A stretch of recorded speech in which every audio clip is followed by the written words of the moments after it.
And welcome back to Idaho Today as we navigate the aftermath of a highly passionate election.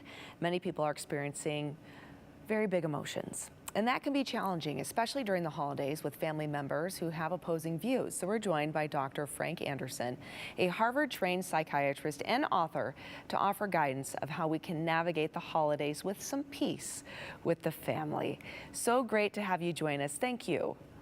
Thank you so much for having me. It's an important topic in a difficult time. It certainly is. So, Dr. Anderson, just kind of stated, in the aftermath of such a contentious election, many people, might be feeling overwhelmed with very big emotions, if you will, from anger to joy to confusion. So, give some advice. What do you say that we should be focusing on when it comes to people struggling to process these feelings, especially in a healthy way, regardless of their political views, before we even sit down at the Thanksgiving table together?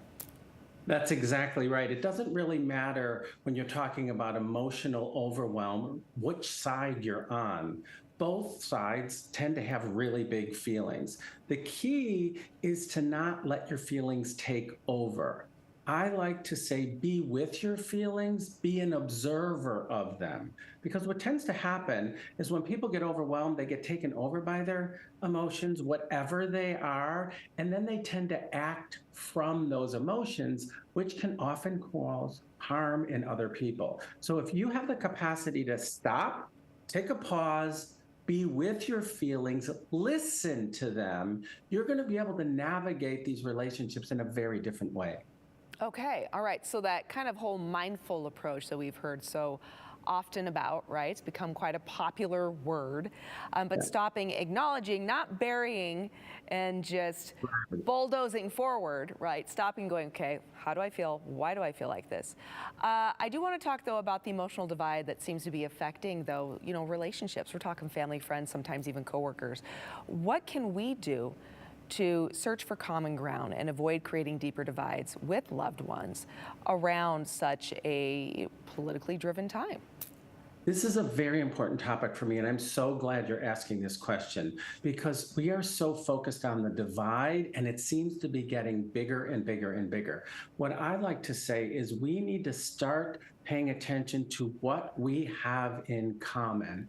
And believe it or not, these strong political views are often rooted in our childhood histories in areas that are unresolved within all of us. What ends up happening is people tend to have an adaptation, a solution to their unresolved pain and trauma and high moral views.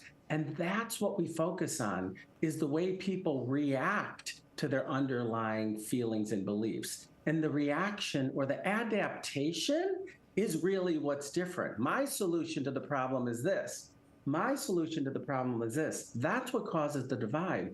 But when we look at what we have in common, most people have been hurt, most people want a better life, and most people are really trying their best to make a better life, even though they're done differently. So when we can focus on what we have in common as opposed to what we have different, I think this is what's going to move the needle forward in our country.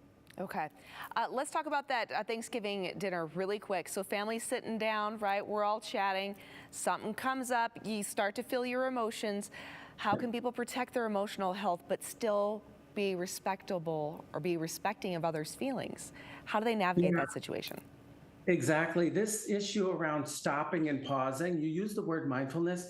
I think it's really challenging when the emotions get intense, right? Stopping and saying, I'm not comfortable right now. Let me take a break.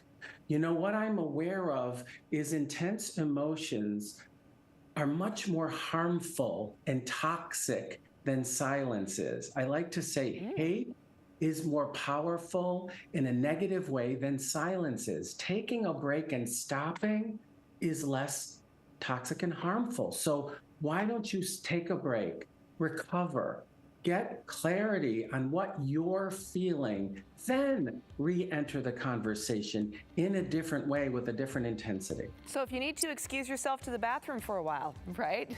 Go outside, take a breath, come back. That's great modeling for children. Yeah. And the person on the other side of the table who is just as heated as you, say, wow, look at that. this person, they're in charge of themselves in a way that I'm not. So it's modeling for everybody around you. That's such perfect advice. Thank you so much, Dr. Anderson. Greatly appreciate it.